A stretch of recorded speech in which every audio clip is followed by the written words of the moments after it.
इथं मिळणारी सकाळपासनं म्हणजे सूर्योदयापासनं ते सूर्यास्तापर्यंत जी काही वागणूक मला इथं मिळाली त्यावेळेला ते उत्कृष्ट होती.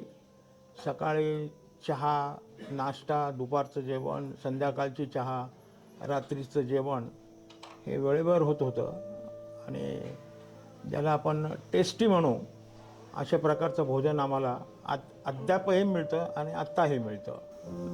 पहिल्या खेपेला ज्यावेळेला मी उभं राहू शकत नव्हतो, पण आता 15 ते 20 मिनटं मी उभं राहू शकतो स्वतःच्या हिमतीवरती. आजूबाजूला माणसं असतात, पण एकंदरीत मी स्वतः उभं राहू शकतो.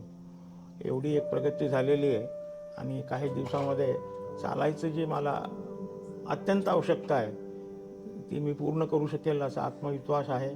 यांचं पाठबळ मला आहे आणि मला वाटतं मी ते पूर्ण करू शकेल.